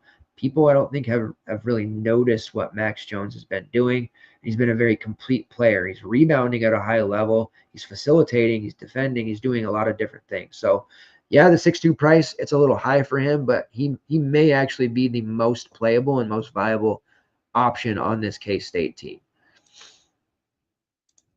Let's see. All right, so for Oklahoma State, this is talk about deep rotations. This is one that's been a little bit drastic to try to figure out. We did see Khalil Brantley get a DMP CD. These DMP CDs, they're popping up everywhere here. Don't usually see them as much with rotation players. But he didn't play in their prior game. He did come back, play off the bench in their 64-54 loss to Texas Tech, but he only played 10 minutes. They go about 10-11 deep, and the guards and wings for this team, it's just a guessing game at this point. Bryce Thompson, Jamarian Keller, and Arturo Dean have been starting with Robert Jennings and Abu Osman. Off the bench, your primary look is Marcellus Avery, who's been great for the most part. And then you have Brandon Newman, Devo Davis. Yes, Devo Davis of Arkansas fame. He's still around, still out there. Crazy. He's doing very little. And then Khalil Brantley off the bench. So it's a rotation there. And all of them have had decent games. Bryce Thompson is your most playable option at the guard spot for this Oklahoma State team. He's kind of seized the alpha role back. It's just a role that he's had at different points during his collegiate career. He has scored 22 or more fantasy points in 4 of his last 5 games, priced there at 5.2. So I don't hate the idea of using him if you want to go with a Cowboys player that's not Avery or Abu. Do have interest still in Brandon Newman simply because he's priced under 4K. He played 31 minutes against Arizona. I knew that was not going to continue into the next game because of the fact that he absorbed all of Khalil Brantley's minutes. Brantley being back and even playing 10 minutes knocked Newman to 17. He did get in the game very early against Texas Tech, but he was extremely ineffective. And he also fouled a bunch of times there early, which cost him that playing time. But he is in the rotation. If we can get him around 20 to 22 minutes at 3.6, I do think he pays off here against K-State. Not a lock and load value by any means, but definitely worth a look.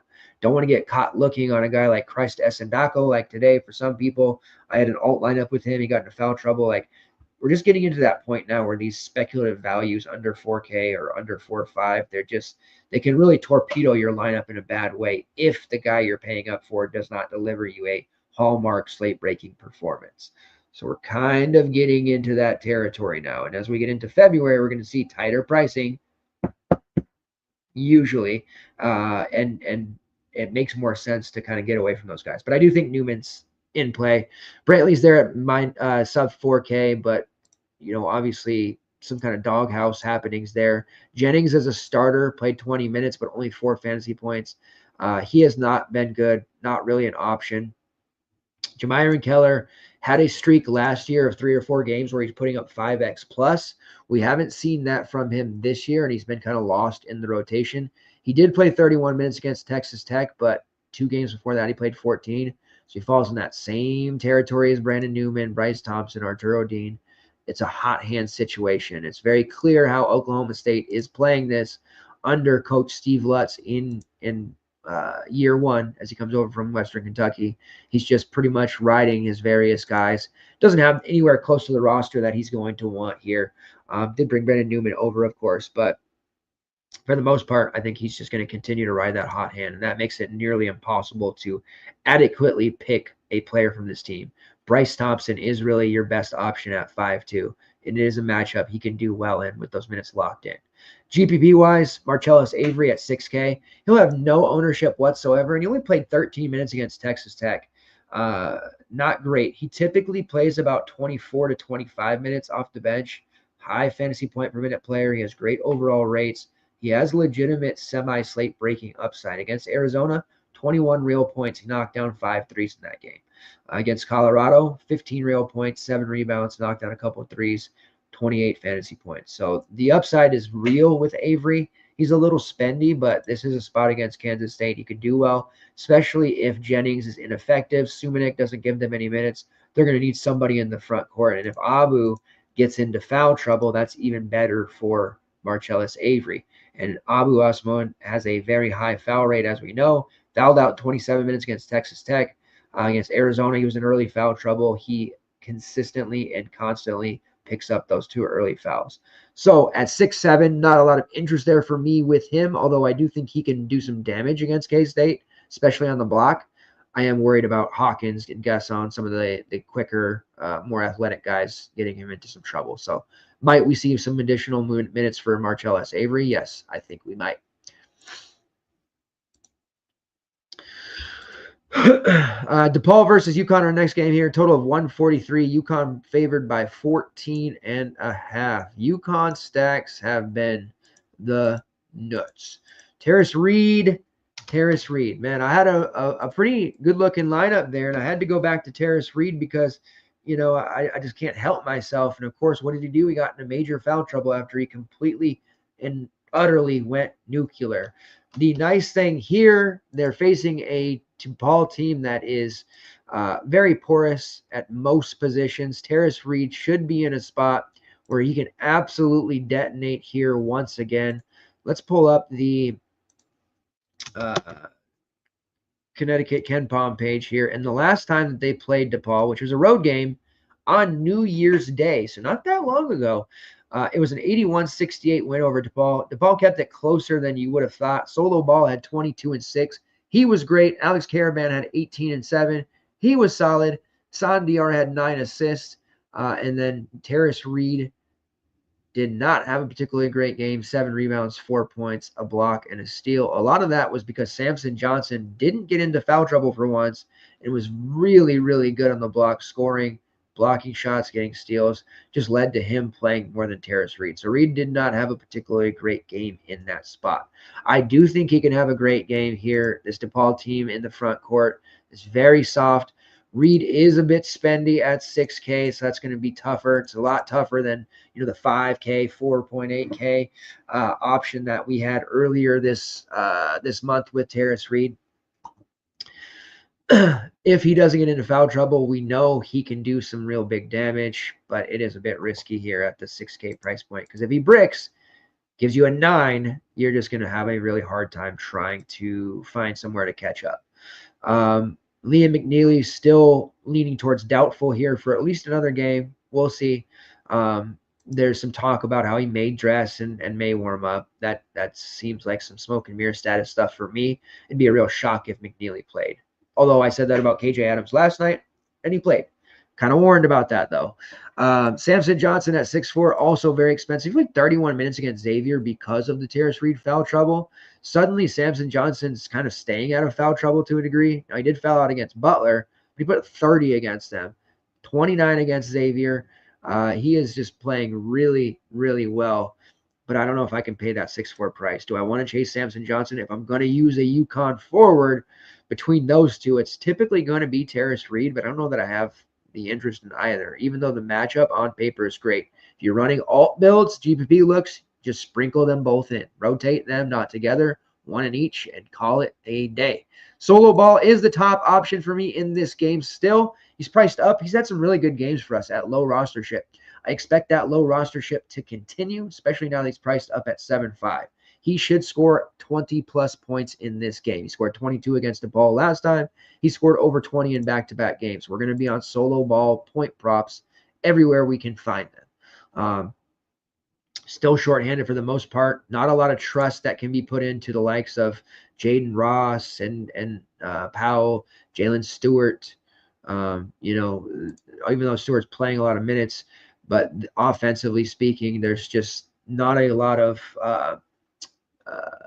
consistency there for any of those options. So Aiden Mahaney had a nice game off the bench because of some Stewart foul trouble.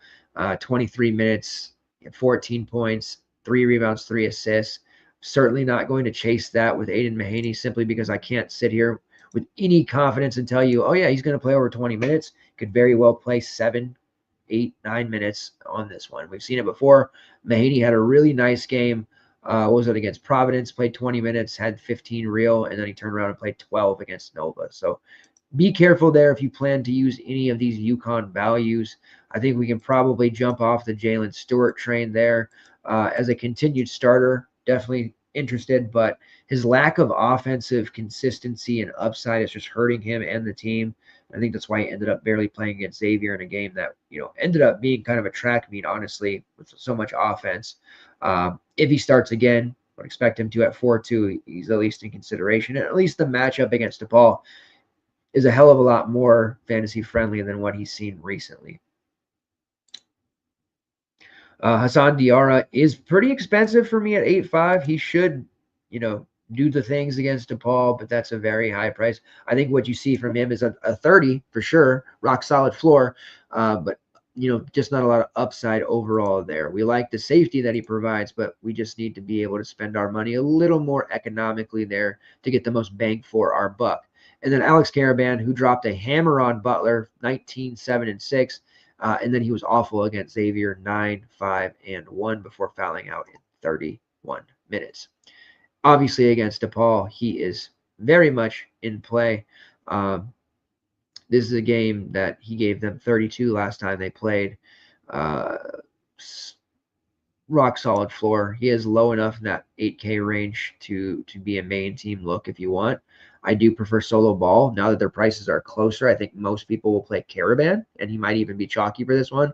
But I am drawing a line in the sand and going back to solo ball there. And we'll be all over his point props as well. On the DePaul side, it's been a weird season. Chris Holtman definitely has them in a much better direction. They are now under 500 at 10 and 11 with a win recently against Georgetown, but they did drop a close one for a time on the road against Butler and a home blowout loss to Creighton. Now on the road here against UConn, Ken Palm has it 81-67. The Connor Enright, Jacob Meyer, experience for DePaul kind of going by the wayside. Meyer was the best DFS option on the team for the first month. He's since regressed a ton. He's still only a sophomore technically, but played his way out of the starting lineup even. Enright had been a turnover machine. He looked better against Butler with 12.6 assists, but not really a lot of trust there from him either. The player I like from this team is CJ Gunn. Gunn has really emerged as kind of the go-to guy for DePaul. Of course, he's the Indiana transfer, was a bench player for them, but his rates were great throughout his time at Indiana. 23% shot rate, 26% shot rate freshman year, 23% shot rate in sophomore year, shot about 35% from long range. This season, he has a 32.7% shot rate. His conference shot rate is 32.1%, which is third best in the Big East, and he has the 7th highest usage rate in the Big East as well. CJ Gunn is shooting 33% from long range, has a defensive rebounding rate of 15.4%, which is top 20 in the conference as well. CJ Gunn is nice. He is real nice with it. I'm a big CJ Gunn fan here. Priced at 6'4", it's right in my wheelhouse. Kind of that balanced build. He isn't necessarily going to project all that well because it is UConn. He did have a solid enough game at the time, 19 fantasy points, 9 points, 2 rebounds, 3 assists. That was at 4.2. He's a lot more expensive now, but I think the pecking order is more established, and he is just taking a ton of shots for this team, and they're leaning on him heavily. He has really solidified himself as the alpha on this team. We're also seeing Layden Blocker, who was a starter early in the season, played his way out of the starting spot, and now he's played his way back into the starting spot. He's interesting, priced at just 4.6K. He has scored 19 plus fantasy points in 3 of his last 4. So you're getting some decent value there on Blocker as well. But I am a little bit nervous about him versus Meyer, and if one gets hot and the other. And then the other look there at 7K is NJ Benson. He'll have his work cut out for him here going up against a UConn front line, but it's important to note he was one of the lone bright spots in their 81-68 loss to UConn at home back on the first. 10 points, 12 rebounds, double-double on his way to 28 fantasy points. And he's coming off a game against Butler, which has an Andre screened. He absolutely nuked him, 20 points, 9 rebounds, 10 of 15 from the field on his way to 32 fantasy points. Now, Benson's had some nice games. Then he went to the bench. Then he started. Then he went to the bench. Now it seems like he's solidified his starting spot once again. He has scored 29 plus fantasy points in 4 of his last 5. So don't sleep on NJ Benson either. There is some foul concern there. I would rather play CJ Gunn. I think you might see Benson's rostership kind of hit that 20-25% mark across the various contests, whereas CJ Gunn sub 5%. I think he has just as good a chance, if not better, to be the top scorer for DePaul overall from a fantasy standpoint, and possibly even end up on the optimal. Feel that comfortable with it. Looking at the projection sheet here, you see Gunn, Ian Benson projecting the best. Layden Blocker, if we give him, if he's going to play somewhere in that 28, 29-minute range, he's a very good look overall. But I am worried about him getting rugged. We've seen it happen to Isaiah Riviera, who was playing huge minutes at the first couple of weeks. Now he's on the bench playing very little. We've seen it happen to Jacob Meyer. Connor Enright seemingly got himself in there as the point guard. And we've seen David Thomas also have his time in the sun to shine, and now he's barely playing as well. So a little bit of leeriness there with Blocker, as I mentioned, but Gunn and Benson, rock solid. Balanced build iteration fits well with those two, and solo ball perhaps, maybe a mini stack. Probably won't be stacking DePaul, but it's definitely on the table and certainly viable overall. All right, and then last game on the slate here, Xavier versus Creighton, total of 143. Creighton is a 6.5-point favorite. Certainly a game that I expect a ton of rostership across the board. Creighton has been an extremely fantasy-friendly unit, both for and against. And Xavier, we know they're going to push tempo. They're going to get a lot of shots up, and typically multiple players from their games end up on the optimal lineup. Creighton is a team that has more depth than last year. They're still woefully pathetic on the bench in terms of overall production. We've seen Isaac Trout have some decent three-point shooting games. We've seen Frederick King, whenever Ryan Kalkbrenner is out or in foul trouble, do well. We're starting to see the freshman Fedor Zujic play more. He did get 17 minutes in the blowout win last game over Seton Hall. In that game, he scored 9 points, had 2 rebounds, 2 assists. Seems that he's getting more and more comfortable with each game that passes. Wouldn't surprise me if Zujic becomes a pretty integral piece to the rotation for them. He has scored double-digit fantasy points in 3 straight, and his minutes have been ticking up in each. So I do think he's got merit at 3.8K, and this is one of those spots where I'm not obsessed with being early on, although I do pride myself on being early on certain players, but I don't want to miss the boat on Zujic. I have been watching closely since he became available and cleared. And the short spurts that he's out there, he's very active. He's making things happen, and he's a willing shooter. This is something that Creighton needs, more willing scorers next to Kalkbrenner, Ashworth, somebody who's going to be able to step in and give them, 15 to 20 minutes and not have the offense fall on its face. So look for Fedor to continue to blossom here. And this spot against Xavier might be a sneaky value look for us.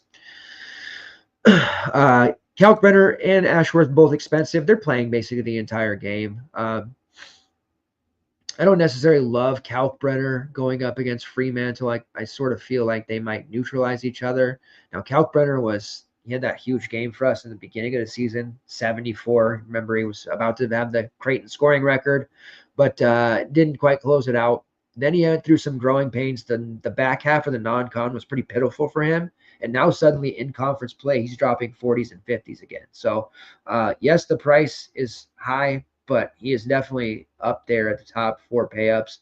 Now, I know I mentioned if you're going to pay up for anybody, probably has to be Janai Broom, but Kalkbrenner tends to not have much rostership at all these days at this price, and he continues to pop on the optimum and basically break the slate. Certainly a spot against Xavier where there's some vulnerability there, but at home I have to trust that he can get it done. Same with Ashworth. I don't find myself rostering him very much, but he's safe. 30-plus fantasy points. You know what you're going to get there. Jemiah Neal's price was really uncomfortable for me for a while, upper 8K range. Had a brutal game against Seton Hall. It just turned into a blowout, and then he just didn't do anything. He allowed the bench guys to really kind of take shots when they're out there. So a real porous game for Neal. It's cost his price to torpedo down to 7.3. He has guard forward eligibility. Don't hate the idea of using Jemiah Neal if you want. Looking at the Creighton projection, for Neal, he's going to be very solid there. He's been playing just about every minute as well. In close games, Ashworth, Neal, and Kalkbrenner play 36 plus. So Neal back to projecting pretty well. I'll do some refining and editing down there, but he will be over 4.5x no matter how you look at it. Jackson McAndrew there at 4K. I've been liking the McAndrew point prop when it's around 8.5 on Prize Picks. Saying my spiel about him. You need him to get his stats in that first 10 to 15 minutes of the first half. He doesn't end up playing much in the second half. He is a defensive liability, still a young guy, has a lot of development to do on that end. But when he's on the floor, he's absolutely chucking. And when he gets hot, like he did against Butler a couple of weeks ago, 4 of 7 from downtown, he can deliver you a 5x performance at this price, if not more. But if he bricks those early shots, it's going to be a real bad situation, and you're going to end up getting 1x. So a volatile play for sure. GPP value, low rostership with upside, definitely. On the Xavier side, from Zach Fremantle, it's a relatively cheap price for him at 8.2, considering what he can do. I think he does easily coast into a 30-plus fantasy point score here. Foul trouble, I'm not as worried about with him, but Kalkbrenner is a beast when it comes to drawing fouls, and obviously rebounding upside is going to be lower in this spot. But as you can see there at 33 minutes in this spot, Fremantle does project really well. Dallin Swain, Davian McKnight, and Ryan Conwell really round out the other viable Xavier options. Conwell being 6'6", McKnight 6'5", and Swain 6'5", so it's kind of a pick your poison situation. We like Dallin Swain as a brand favorite to a degree. He fills up the box score, multi-category player. We always say when he scores, that's when he really takes that next step into optimal / slate breaking territory. He scored 15 against UConn, 16 against St. John's, and 12 against Marquette. Those are in his last 3 games, while still producing his 4 to 5 assists, 3 to 5 rebounds. He's put up 30 plus in 2 of his last 3 from a fantasy perspective. Yes, that's caused the price to go up, but he's still viable at 6.5. But on the road, I do worry about him, and he is a fouler as well. If Fremantle's not the one to get in foul trouble, I do think it's going to be Swain. One of those two is going down, mark my words. Conwell and McKnight, strong mid-range options. They fit the balance build. Certainly not a full stack here by any means, but the Xavier Creighton game is one that we want to have exposure to, and I think 2 pieces at minimum, possibly even 3, make the most sense. You have some value in Marcus Foster there at 5.2. He had a really nice outing against St. John's, reverted back to kind of struggling there to a degree, at least offensively against UConn, but he did have 7 rebounds. He's had 7+ rebounds in 3 straight games, and he's kind of locked into this 30+ minute role. Even with Fremantle healthy, even with the emergence of Conwell, Swain, Foster still maintaining that spot. It's beaten down on Dante Maddox, whose minutes have been kind of sporadic. He did have a nice game against UConn. He hit 3 threes. They needed that offensive output. Maddox gave it to them. We know how streaky he is at 4K. Releases some of that volatility, but his minutes have really kind of evaporated to a degree as well. And the same can be said for Jerome Hunter with Fremantle around, with Swain not getting into foul trouble. There's just not enough minutes for Hughley and Jerome Hunter. Hunter's down at 4-3 now, but with Fremantle, they're playing 34 plus minutes. There's just nothing doing there for Hunter. All right, that is the slate, man. I got away from me. That's almost 2 hours. So again, let's get into here. I'll pull up the sheet fully with all the teams, get a core. Rehashing best bets, which you kind of mentioned earlier there when Don showed up. Mississippi State +1 at home against Alabama. I do feel like that one has a potential to swing by morning. And then Nevada +8 on the road against Boise State. We hit on several totals today. The unders, going to be doing some more research tonight on unders. I feel like that's going to become a very profitable mark for us on the unders. Frank Brank, one of our esteemed sports bettors at FTN, in his model, totals is a bit of his specialty, and he's been doing very well there as well. That's going to be something that we really start to turn the heat up on, and it's going to be not only part of the articles that drop, but also going to have a lot more betting stuff in the live shows as well. And as we get closer to Selection Sunday, we'll have day shows. There will be a live Selection Sunday show where we basically hang out, talk about the game pairings, have some special guests and all that. So those of you who are new to the SuperShow realm, that is something that we will do. And we do have day shows and pre-lock shows as well. As long as there's interest, support, and a need, we will continue to provide that to you all. Bear with me here as I add all these teams. I know it's not the most effective way to do this.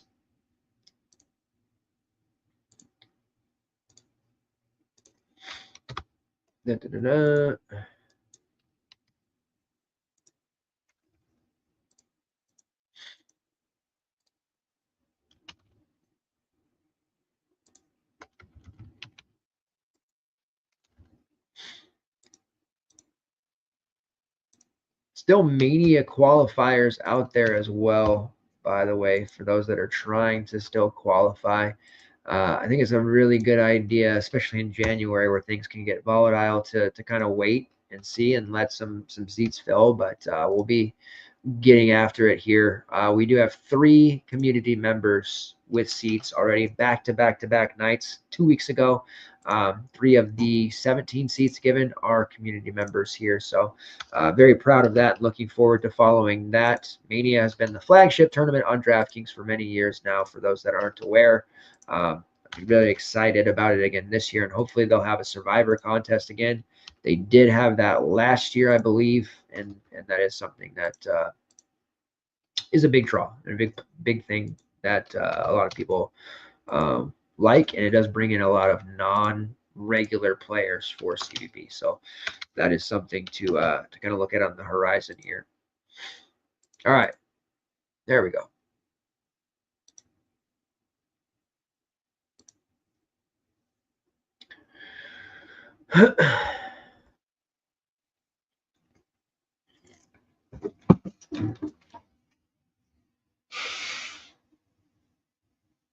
So we can see the top projected guys at the moment. Alex Caravan, as I mentioned, he's probably going to be chalk. That kind of proves it to me. I believe other models will have him rated very highly as well.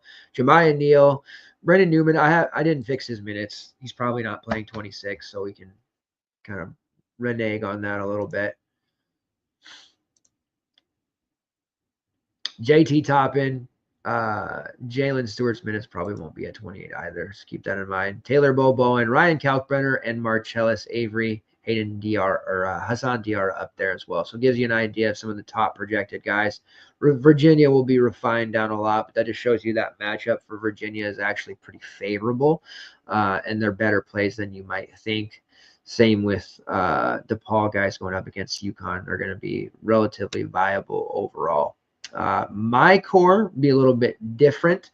I am extremely high on Solo Ball. I have been for the last 3 weeks, so I'm just going to keep rolling him. Very big line in the sand area there for me. I expect Alex Caravan to be super chalky, as he probably should. But that leverage for me with Solo Ball, slight discount. I believe Ball is going to take a ton of shots. like a lock to score 20 plus real points. Can he give us enough peripherals to matter? I think he can. Caravan's going to be more on the peripheral side. Can he score enough points to be on the optimal? Obviously he can, but solo ball core play number one for me. Very confidently rolling him out there. Let's see. Core play number two, and I'm giving him the posh play designation. You know, with the new viewers that we have, I couldn't like talk about the posh play and then not deliver one. So Taylor Bowen there at 6K designation fully, the sneak of the slate, if you will. I think he's going to do some nasty things to Virginia Tech and just very minimal ownership. Remember, to be eligible for the posh play, got to be sub 30% owned and deliver a 5x plus performance. Taylor Bowen, he's coming at us with a 30 plus fantasy point game. So core play number two, Taylor Bowen. And then as far as the third core, I would make it JT Toppin, but I just can't. I just can't and won't and refuse to get burned by him again. I probably will end up using him depending on the Darion Williams news. But right now it's just going to be too hard for me to really place him in a situation where he's a top three designation for me. So we're not going to do that, at least just yet. I will say, tentatively speaking, core play number three for me is Federico. Texas Tech's matchup against TCU, I harped about it a lot, is fantastic. Even if we get a full amount from Darion Williams and JT Toppin's good, Federico still playing 21 to 22 minutes at worst against a TCU team that he can absolutely put up 20 plus against. He's only 5K. His price came up, but he's still really cheap. Of the 5K values, Federico is my favorite. So recap, Taylor Bowen, Federico, and solo ball. It's going to be very different, I believe, from the rest of the field. I will still be extremely high on various pieces on UConn. Virginia, Miami has some value. And obviously the decision on Jedi Broom, and then what I believe to be the most popular game of the slate, Xavier versus Creighton. You can expect your opponents to have a ton of exposure there. The other semi-sneak value piece there being Fedor Zugic, whose minutes are ramping up, is going to have an opportunity here to kind of seize a bigger piece of the pie for Creighton as they move towards March Madness. All right. So that wraps up the projections there. Let's go into Underdog, give a couple of those, and then we'll head out of here. Prize Picks was solid again tonight. Fantasy points continues to be our thing, and then points plus assists. Talked about that at great length last night. But tonight we're going to look at Underdog.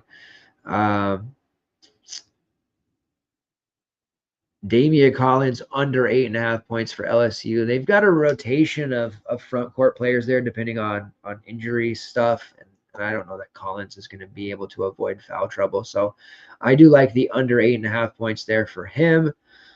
Let's see.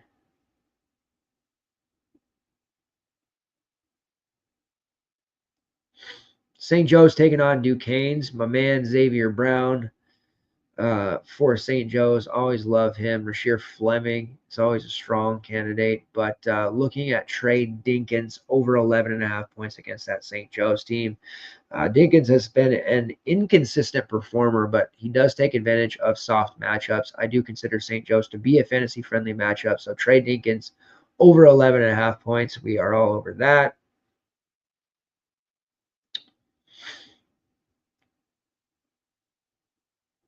Solo ball over 15.5 points. I am slamming anything that is sitting around 14 to 16 on the various books and Underdog Prize Picks. I am extremely confident in solo ball scoring 20 plus real points here. So all over that one. His PRA is also 21.5, but I'm just going to slam the over points 15.5 and feel pretty damn good about it. CJ Gunn, my man, over 17.5 PRA. I'm very confident in him as well. It's against UConn, I know, but we're taking him. And then this Kansas State, Oklahoma State game, David Ngason, over 22.5 PRA. There's no rebounding number there, but that'll be something that's in the article tomorrow. Do like his overall individual rebounding opportunities. So we'll see what kind of props we have there tomorrow. And then moving into the night slate, Alabama versus Mississippi State. DVP against Bama, front court players. You saw it with Corey Chest. It's been developing over the last couple of weeks. It's working out very well. People are a bit slow to notice. Yes, they have Clifford Almarui. Yes, they have Mo Diabate, but still the way that Bama plays, fast-paced. They have a bunch of stretch bigs as well. The physical rebounding type front court players just absolutely dominate against them. Kashawn Murphy is coming off the bench for Mississippi State, but he's the prototypical front court player that is a disaster for Bama to deal with. His PRA number sits at 18.5, over 18.5 points, rebounds, assists for Kashawn Murphy. That's the number one overall prop for me on Underdog. 100% on Kashawn Murphy's overs. Cam Matthews, who had a rough game last time out, I do like his rebounding number, which sits at 7.5, over 7.5 rebounds against Alabama. That is going to be a huge play for me. Again, DVP really matters. I'll be all over those ones. Pull up FanDuel real quick because I just want to see. I assume they're giving a 15.5 number on solo ball as well. Well, I don't want to go there. Bear with me here as I open up FanDuel. It's taking me to their casino, which I don't want. All right, let's see what kind of prop numbers we got here, and then we'll head out.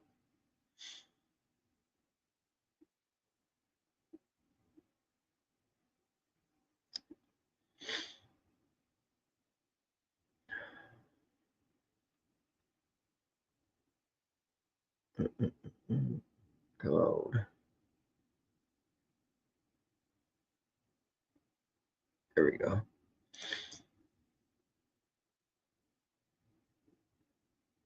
So they don't have any up yet. They may not, being that it's DePaul. That's a damn shame if that's going to be the case. Let's see what DraftKings has.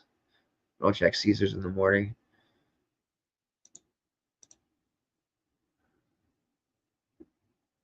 All right, here we go. DK's got us. So they're set at 16 plus for solo ball, which I still like at minus 125. Have some alt options here. DK, the way they're doing props is kind of trash.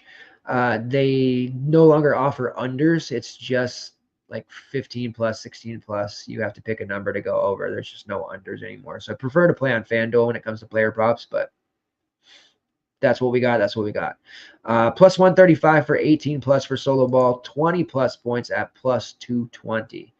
Hell yes. I think he scores at least 20.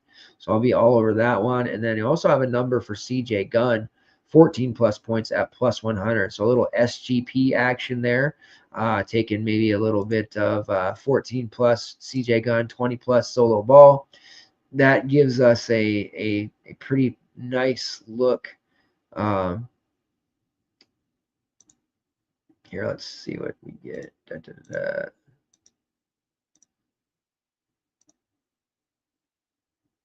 All right. 14 plus, 20 plus. So plus 460. We like it. We'll take it. That's a nice little near 5-1 on the money for two guys that I think are going to score a lot of points in this game. So that'll be one that is worth getting up and going down to the sports book tomorrow. For me, I'll have a bunch of others as well. And I'm going to start providing at least one per day on Twitter for free as well, just to track and see how we do on free plays and as we get into March Madness here, see if we convert on growing our fine community, which you can check out at ftnfantasy.com. Pricing page shows you everything. We have options for DFS plus Supreme, which basically gives you every sport that we offer. There's betting packages. There's Dynasty season long, all that stuff, all in one. Super. You can basically sub to the entire thing. We offer projections, articles, shows, optimizers, everything you need to be a complete and competitive player to walk yourself to the window and also find those green screens. Appreciate you guys continuing to support the show. As always, we'll have a couple of day reprieve here Still going to be grinding out the content, of course, active on socials at dubdeuces85 is where you can find me. Pretty much everywhere across the board, but mainly on Twitter, whether I'm celebrating or tilting, one or the other. We will be back Friday night, 9:30 p.m. PST, 12:30 Eastern, covering the big Saturday main slate. This will be a couple more weeks where it's the Monday, Tuesday, Friday shows, and then we will be moving into 4 to 5 shows per week as we end February and into daily during the tournament. Appreciate it, guys. You guys have been amazing. You guys have been interacting. Our numbers are up across the board on the FTN network. I have been deeply in gratitude to you all for that. Let's get those green screens. Let's get those window trips. I want to hear on Friday about your wins. And be sure, if you win, to tweet at me. Love seeing that stuff in the community. I get a lot more enjoyment from seeing you guys win than me, believe it or not. That is a very beneficial thing to doing what we do. All right. Take care, guys. Best of luck out there, and we'll see you on Friday.